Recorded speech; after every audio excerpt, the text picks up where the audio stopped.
deck like handlock, which if you're not getting brutes, a lot of times the game's going to that turn 7, turn 8, turn 9 point, and then, you know, what if the Warlocks got into their deck and they played double Baron Scavenger? Like, what's the plan? Yeah, there isn't one. That's the trick. I will just say we did talk, surprising no one, TJ just talked about brutes for that whole intro. There is the double spice bread baker in Jarla's deck alongside the ruined mithril rod, and the rod is something I've seen a lot of players like in the last day or so really put into the handlock and test it out, and you can see why, right? The reduction on something you're doing anyway with that card draw feels like it does make a good fit and make those cards a little bit more playable, especially with the giant second nerf in the past week.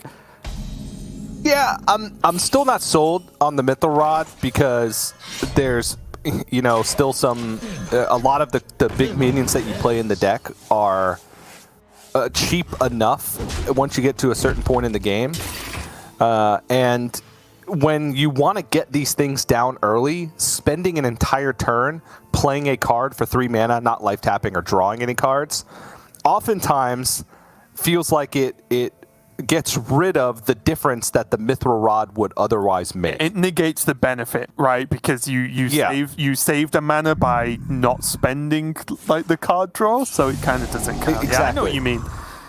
Yeah, so I'm not sold on it yet. You know, maybe seeing it in action a little bit longer, or maybe if the lists kind of change a little bit over time and, you know, become, like, I don't know, greedier. You put more card draw in, you add in Nightshade Matron, Hand of Gul'dan, or whatever. Yeah. Oh. Have you seen the new China list? It's actual quest fatigue lock. Yeah, the fatigue one. Yeah, I've actually played against it a few times over the past couple days. You play like Mana Feeder, Panthara, Nightshade Matron, just full on draw to the end of your deck and kill your opponent with fatigue. Yeah. Hey, though, as we get back to this game of Hearthstone, Gabby did actually end up gliding away a brute he had in his hand, but again, it's less about having a brute in your hand and more getting to brutes on the turn you can play them. So although it might look weird to be like, well, Gabby just threw away the card, right? It's still, if you can't get to it with Philosophies especially, then it's not important to actually be in the hand. The decks draw so fast, it's never really a big deal.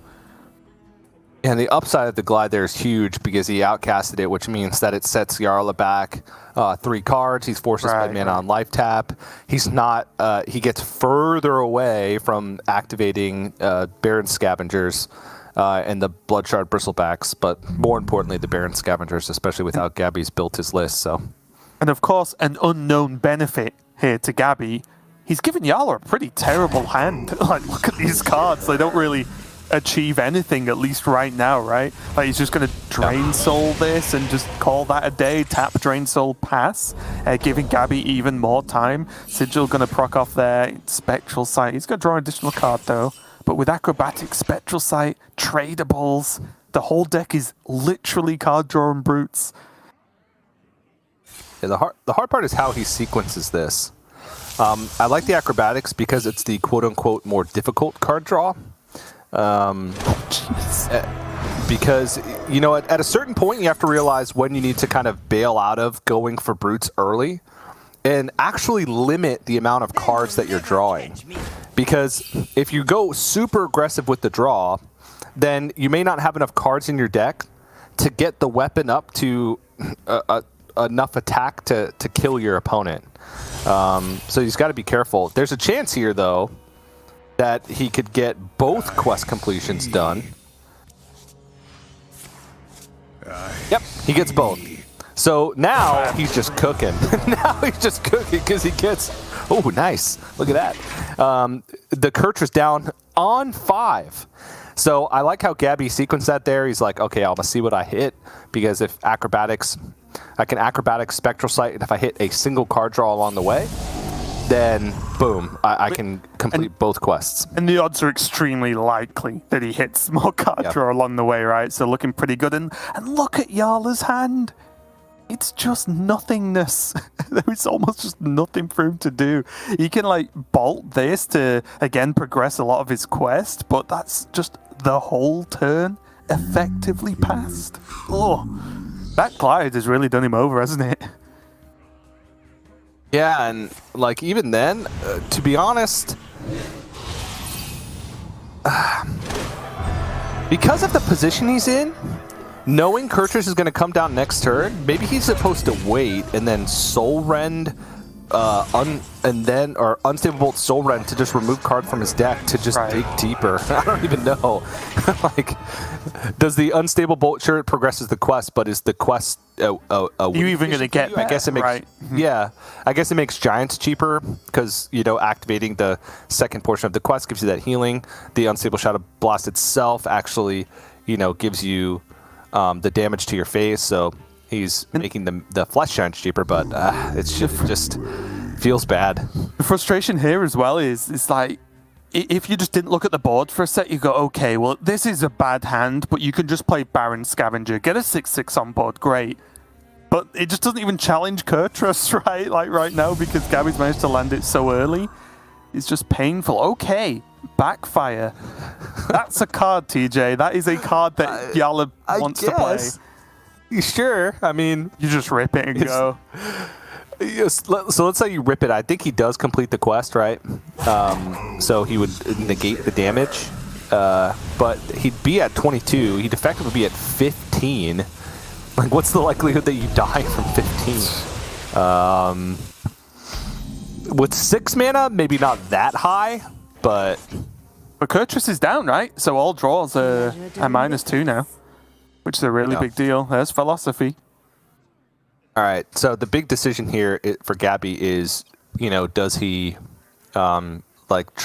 go super aggressive with the draw here, or just set up for the draw next turn?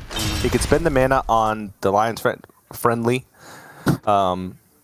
There is no Viper, if I'm looking at this correctly. Correct. Yeah, there's no Viper, so there's no risk of it. So getting the mana out of the way, I think, is smart. And actually playing this as a 3, no, he trades it. Okay. And even this turn, it's enough card draw, I think, to swing the once, right? Because he knows his weapon's safe. He can just push 6, 7, 8, maybe damage this turn, and then go crazy next turn. So this might not even be a brute game, TJ. This is looking pretty dire for Jarla just from this weapon.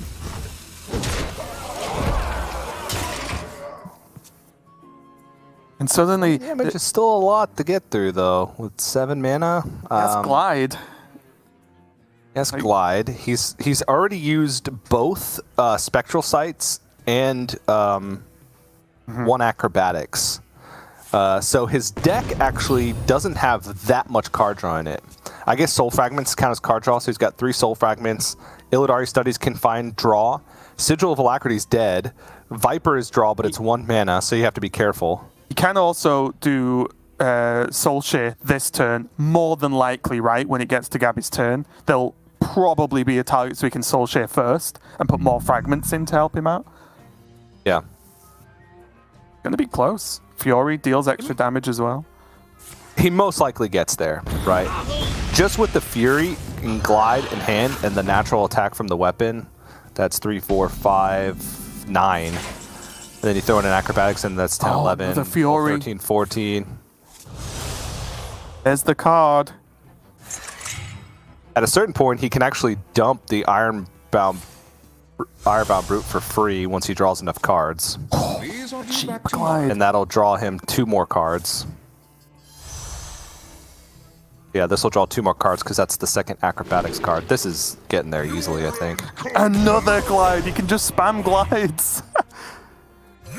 Yeah, he's good. Are you happy, TJ?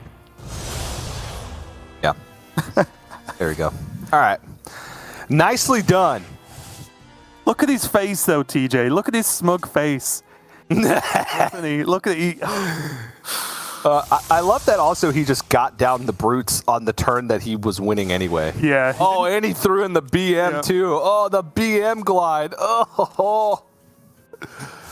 What a game 1 to kick off this series. Gabby taking the victory with this Brute Demon Hunter in the, I think it's fair to say, in the unconventional way, right? The Brutes, yes, technically hit the board, but they were not needed. He just did it all with the weapon. And honestly, that early glide throwing Jarla off, I think, was probably just a game-winning play in a weird way, even though it looks silly or sounds silly to say with how big the weapon got on that turn. But that glide just ruined Jarla. He had no good cards at the end of it. As you mentioned, it took him ages to draw back up and get through the deck again.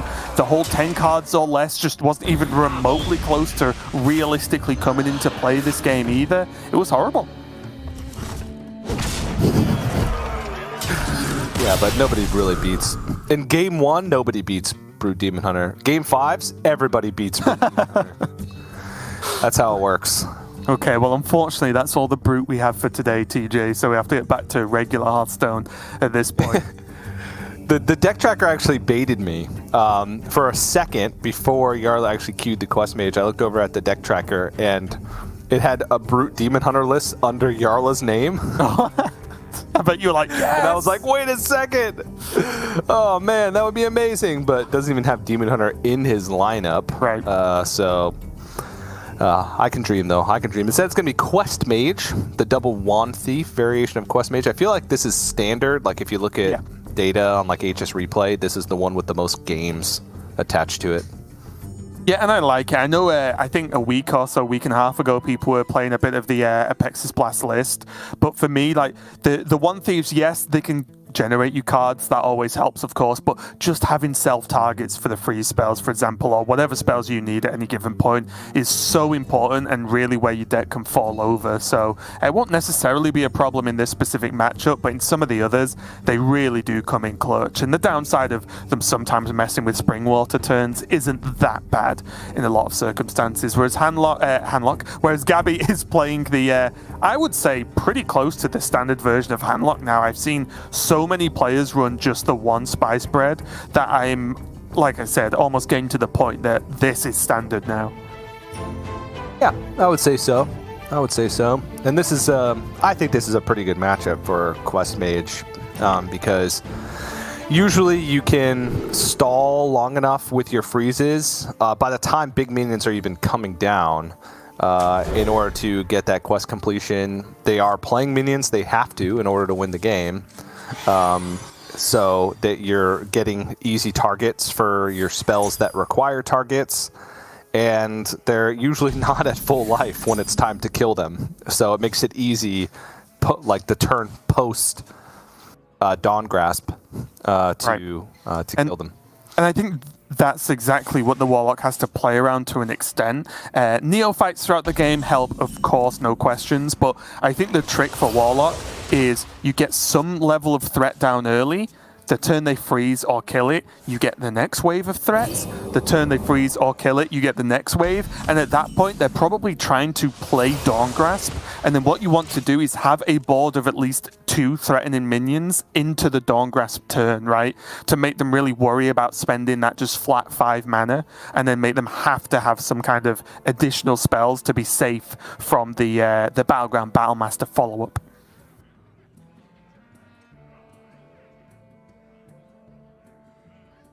What to do? Fireball face here every time. Come on, Jarla. I was literally Get real. I wonder what TJ would say if I just said fireball face right now. Get real. Put on the complete the quest, my man.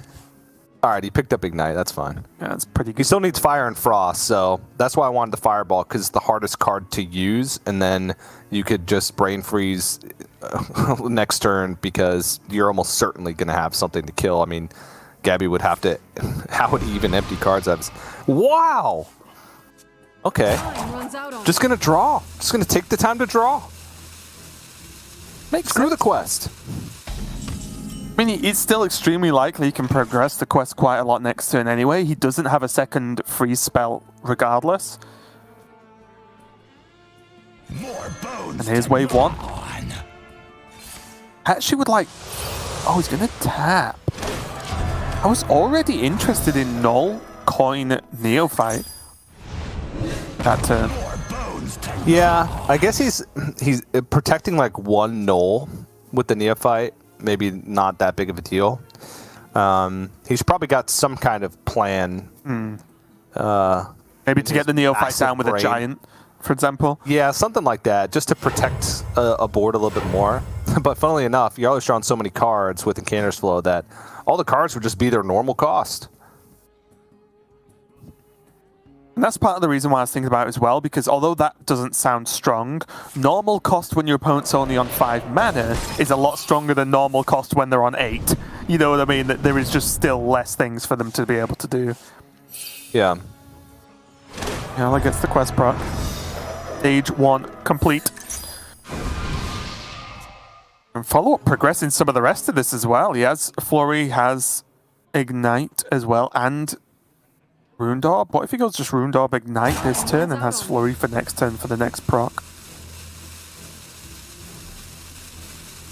Yeah, I don't mind that. Wand Thief, he has Flurry, which is going to be castable, but he'd still probably want to find one more Frostspell and see what it is before he commits a minion onto the board, just in case he needs to do it on his own minion, which is very unlikely, but I guess it's not necessary. I actually really like only killing the one here as well. I think even if he'd done both damage spells, one should have gone face, because it means the Raise Dead only brings back the one null, right? Yeah. Here's a turn. Giant, Tour Guide. No Neophyte to help protect, but as you mentioned, how much help would it actually be in this circumstance? Oh, double Flurry now. I mean, this is full quest completion if he wants it. But I don't think he really needs to go all in here on completing, because right now he is just one Frost spell and one Arcane spell away. I think most importantly, if he went really hard on the quest, no. it would involve him playing Cramp Session, right?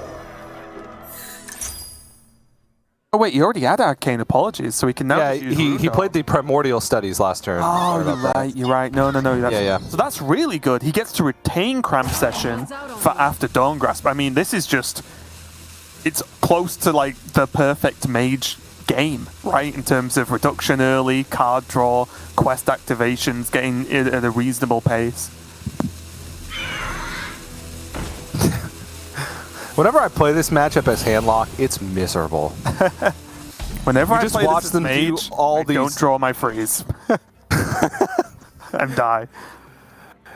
I mean, yep. The grass is always greener on the other side.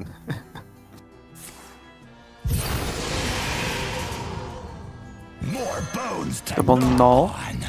Again, I think this is something that is very important here, is piling on the pressure the turn you know your opponent is likely to try and Dawn Grasp. Because that 5 mana is a really big deal.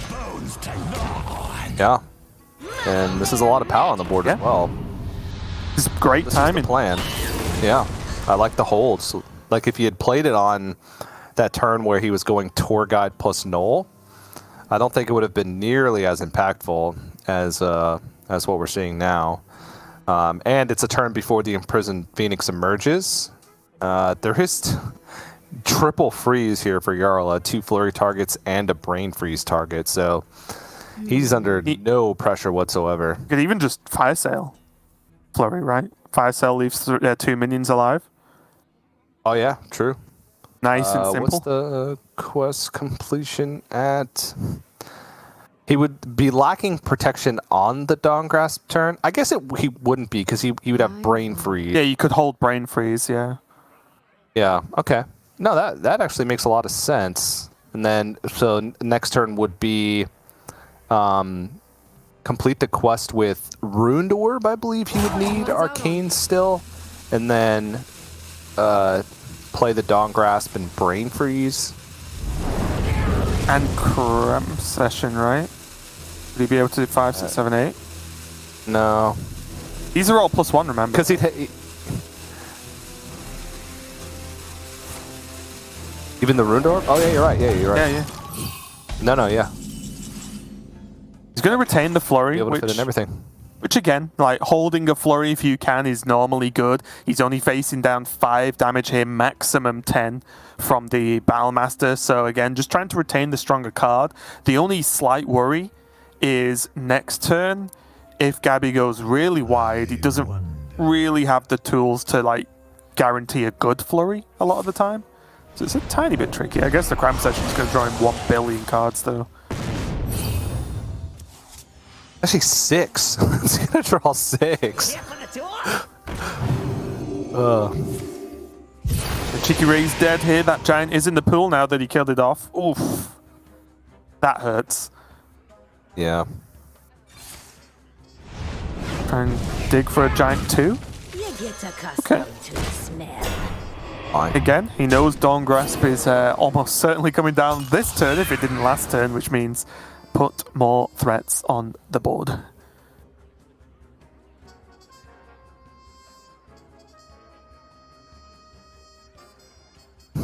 Too much spell damage. He's like, do I actually proc Dawn Grasp with Cram Session this turn? Yeah, like, As opposed to doing it with Rune Orb like you would do it 9 times out of 10.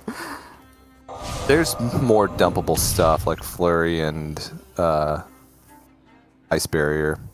Another Flurry. Oh, Hot Streak, okay. Doesn't even need another Flurry. He's killing him next turn almost regardless, even if another Cold Neophyte comes out, I think. Proven myself. I demand answers. Is he gonna burn a card? Has to Flurry first just to have enough hand space. You could Hot Streak first, right, as well? Ah, yeah, that's true. Nice benefit of Hot Streak is it only will apply to a fire spell that turn, so it's not like it gets soaked up by a different card, and easy as that. I think Gabby knows with any form of card draw, never mind 6, that he's going to be dead at that point.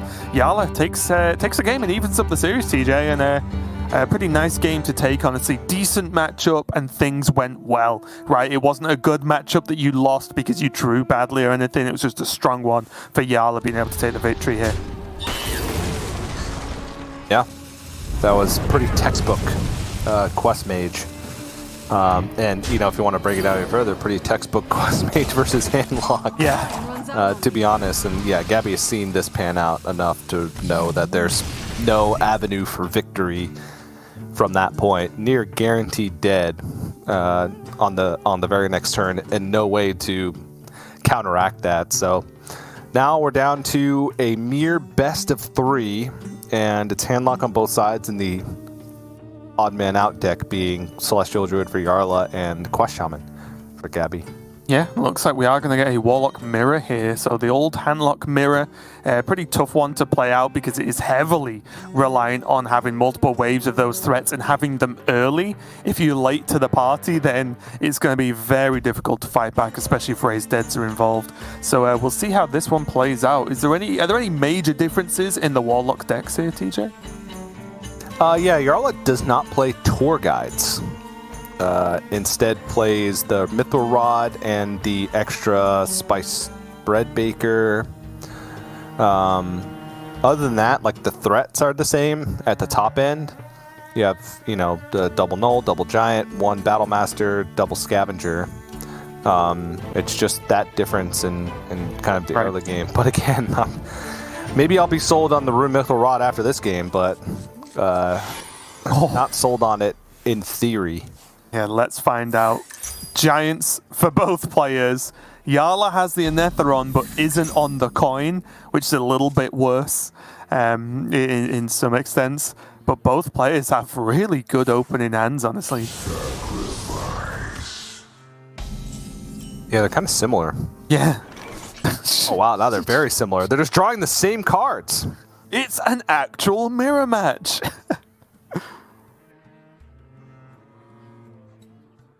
Is he really going to coin?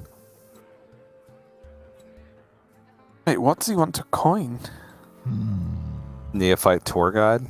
Oh, I'm wondering whether does he even want to play Tour Guide? He has Raised Dead and Giant. What if he just doesn't play Tour Guide? Maybe he wants to play Tour Guide so that way to get it in the Raised Dead pool to get the Giant out faster. Just tap more? I don't know. Yeah. You'll have to ask them. Even though literally our job to tell you guys. Yeah, I think that plays a little too fancy. Little too fancy. Wow, what TJ, what's going on? Soul Rend into Soul Rend. This has to be Spice Bread. Oh. This is... Oh, yeah, there we go. Same cards. This is so weird. All right, so Giant used to be 6 big mana. decision. It did used to be, yeah. That decision was pretty big for Gabby because of the raised dead pool implications, like you said.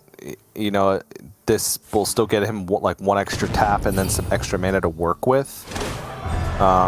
Still wouldn't be able to get out the Flesh Giant next turn because it'd be tapped, then lifesteal would go down to 6. He wouldn't be able to coin it out. He would have to like trade raised dead, right? Yeah, I'd have to trade raised dead, which I don't think is. That backfire was a huge pickup for Jarla. Got the Anetheron down. Now Gabby is in a defensive mode. Can't really get hit by this Anetheron. He can take it. He isn't just dead. There's no Battlemaster next turn, and even if there was, he would still be alive. But still, he has to try and have at least a plan to deal with this Anetheron. If not this turn, then next turn. Does have Soul Rend Coil. You could make the preemptive Be able to deal with it. Yeah, preemptive trade would mean that if Jarla wanted to play another big threat alongside of it, he would have to really think about implications of Soul Rend on the board. Yeah, because the Spice Spread can make up the difference, right? Against like a Flesh Giant, for example. He could Spice Spread trade and then Soul Rend. Yeah. Look at this 1 mana null. But again, Soul Rend. Because even if Jarla goes like null, tap, Neophyte, not protected. Soul Rend.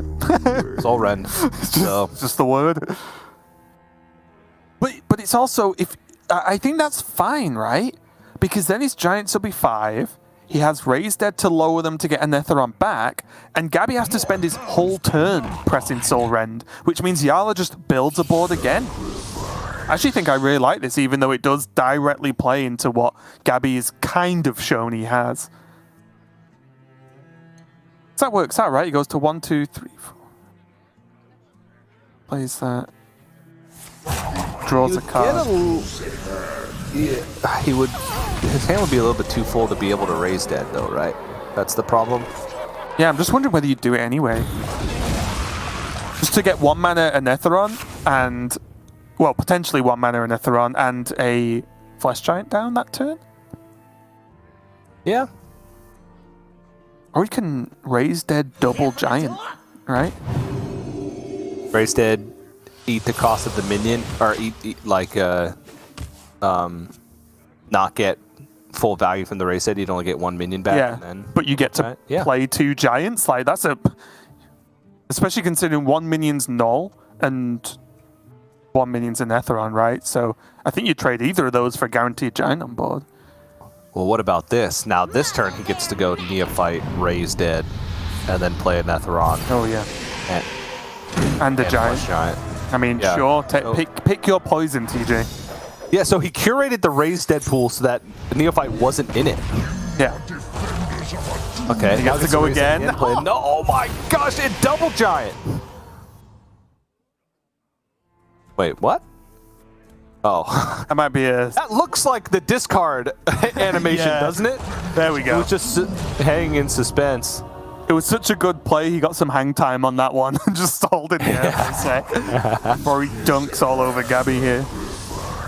Look at this turn. He's just seen... And this is also what I was talking about. Obviously, I didn't foresee a turn this powerful, but by drawing out the sort of shown Soul Rend, he just sets up so well because Gabby spends his whole turn playing Soul Rend, and Jarla goes, okay, here's another board. Do you have Soul Rend too? If not, there's nothing to do anymore. Really well played from Gabby and really good like macro management of the game, right? Just knowing exactly what points to hit, sorting his hand out, getting that second raise dead helped a lot, of course, and just a really, really strong game.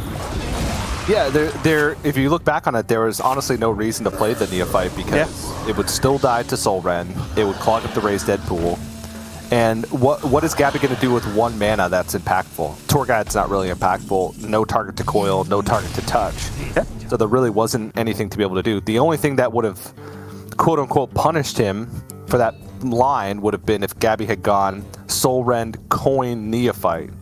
But nobody's going to make that play because it's a very then they're strange, right? spending 2 cards from hand and the coin, which is valuable in the matchup. That's why, you know, being on coin is oftentimes considered quite good, because you get an Etheron down theoretically earlier. Though it can get awkward with the coin, because if you just tap on 2 and then backfire on 3, your hand size is awkward. But now we move on to Jarla's last deck. It is the Celestial Druid, the Miracle form of it. I guess this is the only one we really call Celestial Druid. Yes. It doesn't have like the Miracle package. We call it Anaconda Druid. Right. And I think, I know Sol doesn't think this is a good matchup. It's one of the weaker matchups for the Druid, purely because the Warlock just has a better deck for Celestial than the Celestial Druid, is his turn of phrase, because your Giants obviously become playable if you dealt any damage or healed in any point in the game. The Baron Scavengers are obviously really powerful. There's a lot of big minions you can just play out, and you can cheat a lot of mana yourself. So this will be a tricky one. So it could be likely that we hit to a game number 5 with this one, but there's still a chance with that Anaconda already, TJ, that Jarla just goes too fast.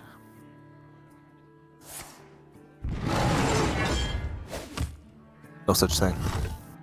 I mean, I said it earlier and it came true. I said, like, in EU, every player who plays this Druid deck just draws the nuts. Celestials on curve or earlier, and then just goes crazy with Anaconda, and it happened today.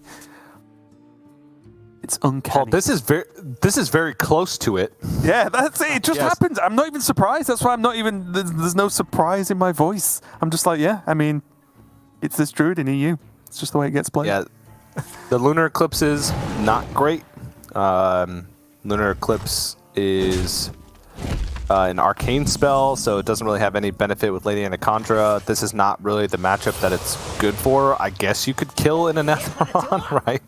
On curve, quote unquote, by just double Lunar Eclipsing it. But if you don't have follow-up, it's kind of wasteful. I mean, this hand, if Celestial's picked up, this hand is nutty with Anaconda, Nourish for Crystals, and then Malagos. That's normally game-winning, but the problem is getting there, and since Jarla didn't hit ramp, it would have to be a Bloom Celestial, and then you're skipping a turn if you Bloom Celestial, even with Anaconda in hand, right. And then that's the point where, you know, Celestial makes Flesh Giants free, so it's... You have to be willing to take that much damage in the interim if you're going to go for that kind of play. And that's the big factor in this matchup, right? Is you can't Celestial if you can't guarantee a super powerful turn the turn after. Yeah. Because they just play Giants and big minions. If you don't pop off, they hit you with those Giants and big other minions and you die. So there isn't really a backup plan or a plan B that you have. You literally need to guarantee that you can go Anaconda and then gain 1 million mana, draw 1 million cards, play 1 million cards, or you will die. So Jarla just taking his time. Had the options to go to even like try and fish with Nourish, but then he loses the capability to Nourish post Celestial, so kind of tricky. In the meantime though, Gabby is going to be able to actually land a threat nice and early here. I like this as well. Yeah, getting the Bristleback down alongside of it. You're not getting to 10 cards and being happy about it in this game, I think. Yeah. All right. So I think Jarla has to do something proactive here. The double Lunar Eclipse that I mentioned earlier, I would imagine that it would come down and then maybe like an Innervate Nourish for draw? I don't know. Could Innervate Nourish for Crystals, and then that would bring him up to 8 next turn.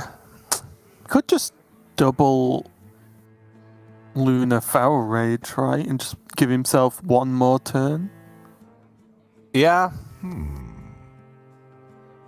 don't think that's too unreasonable. But it really depends where Jarla sees himself in this game. If he thinks he won't have time, if he does that turn and Gabby raised deads, then he's just in the same spot again a lot of the time, right? So can he then answer it the second time? And it would only gain him one more card draw, or it would save him one Innervate so he can Nourish naturally. Maybe he just has to go sooner. Yeah, I think like getting the draw out of the way before your under like a significant amount of pressure, right, is important. Because if you Feral Rage this turn, you know, sure, it would negate an attack of a Flesh Giant or an Anethron that was raised dead. Oh! No! He did innovate first, right? So it makes sense. Yeah, but crystals instead of card draw, which means that he wants to bloom Malagos next turn. Right. And Oh, the Neophyte! He's going to do it, though, because he can play Giant. He has to Neophyte, right? He's gonna Neophyte. Oh, yeah. Oh, yeah. But it wouldn't stop Celestial. No, but if Jarla Celestials, he dies. So... True. Well, 16, 17, 20, 23. He wouldn't die. All right. He's going Neo.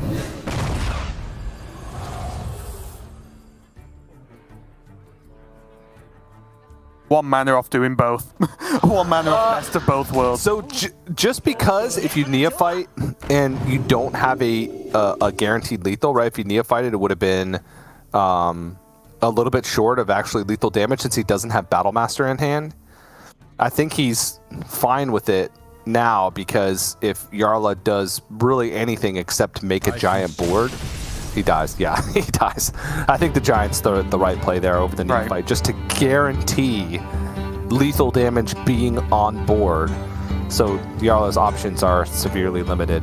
Yeah, the Neo stopped the turn we could see, but the Giant stopped the game.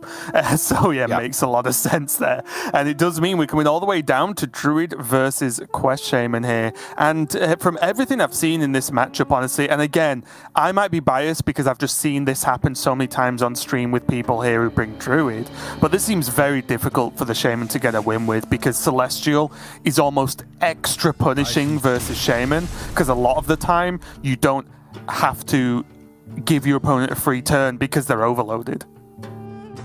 Yeah, they're overloaded or they haven't completed the quest yet. So if you can Celestial before quest completion, even if they do complete Brucon, they can't play it for 3-4 more forever. Turns. Essentially forever, because if you play Celestial and then don't kill your opponent in 3 turns, you're doing something wrong. Your deck is constructed in not the correct way. So we shall see, but that's about... You still have to find Celestial, you still have to find the pieces to bring it together, but Quest Shaman usually can give you that much time, although you can have some pretty aggressive starts. This is one of the matchups where, you know, those tempo charged calls, I think, are pretty... Oh my goodness gracious. Holy moly. Celestial off the top? Probably. Like I told you, TJ. Oh no, Gaby's an auctioneer. What a disaster. It's fine. He'll get everything he needs when he gets there. Everything, he'll be like Gandalf. He turns up on time. Not before, not after. Just when they're needed. Yep. Hey though, Gabby does have a reasonably aggressive opening, and by aggressive opening I mean just minions to play out early on. It's not perfect, but it's decent versus Druid. You just want to be able to play stuff. Yeah, a couple of spider tanks that give you a spell. I mean, that's pretty good, because you can just go Marshpawn into Marshpawn. I mean, this is a pretty good pressure opening. It was vivid. Yeah. Did wonder if I was going to go for nothing there. Just to go max damage potential, you know, just absolutely chucking out as much as possible there. Yeah, I could see it, but Vivid Spores is like the highest upside card of all time in Quest Shaman. It is. I just feel like in this matchup, I don't know, one, when you're playing it, and two, does the Druid need to kill your things to win the game? you know what I mean? Yeah.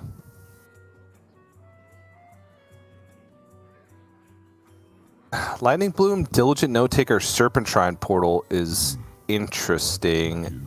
There would just be no good way to reset the crystals on the following turn.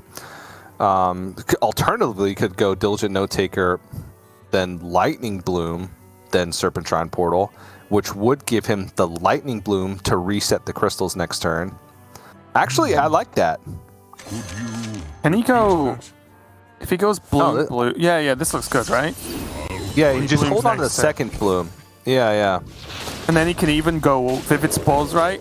If this board sticks, okay. That Panther's not bad. Yeah. Yeah, so next turn he'll have 1, so he could go Lightning Bloom. Yeah, Vivid Spores. Oh, jeez. I told you, TJ. But, I mean, he might die, though. He might. This is about as good an opening as you realistically gonna ever want a shaman right now from Gabby. Alright. I think he goes... Gabby's gonna... He can go Marsh Spawn here for sure. Okay. Because you want more pressure. Like Vivid Spores, Jarla's not going to be removing anything on the board next turn. And then if he is, you're pretty happy, right? Sure. So there is currently 9 damage being represented on board. That would put Jarla down to 17. And then there'd be 12 on the follow-up. There's no guaranteed lethal through Celestial, but Lightning Bolt gives you the highest chance. Top decks, right? The top decks. And the other two just don't do the go same thing, Bolt. so yeah, I'm with you on Lightning Bolt here. Yeah. He wouldn't have been too upset at the damage totem there either. Yeah. So it would be 2 damage off. But would only have 1 mana. So no outs for lethal next turn, I don't believe.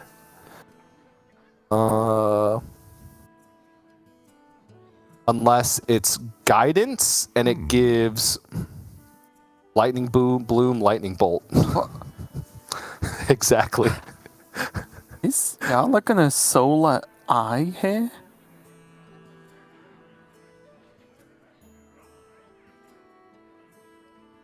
I'm torn on this turn. There's a lot of health on board.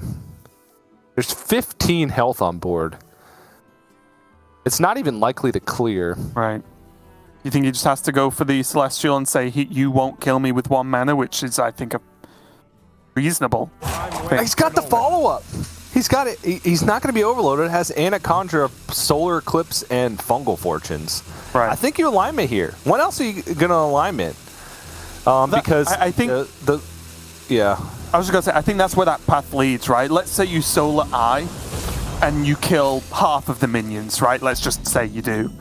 Then the next turn you have to alignment, which means that's a whole additional turn that Gabby could just set up a similar looking board, and then you're in the same problem with less health, right?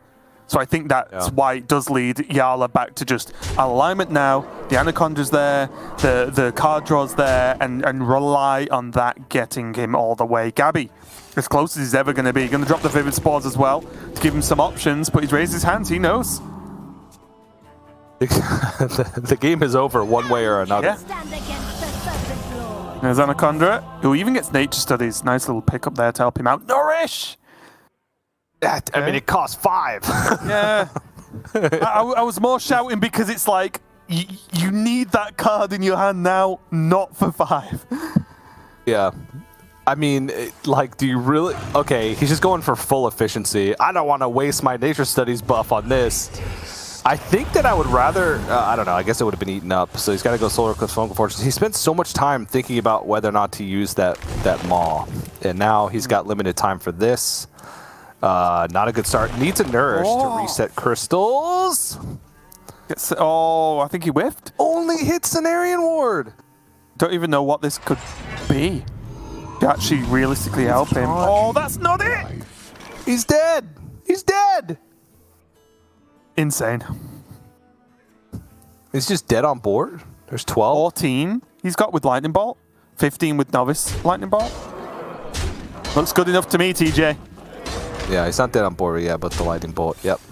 Wow, that you don't see that often. Jarla upset with that one, and fair enough. I think with all those draws ending with just no way to gain the mana. That's why I got so excited, is my natural response to seeing Nourish on a turn like that. Like, oh, he got it. But obviously a lot of the time it's from card draw and not discover. Gabby takes the series just about, though. That was as close as it was ever going to get. And he continues to add stacks of points onto his already rather large pile in the European Grandmasters this season.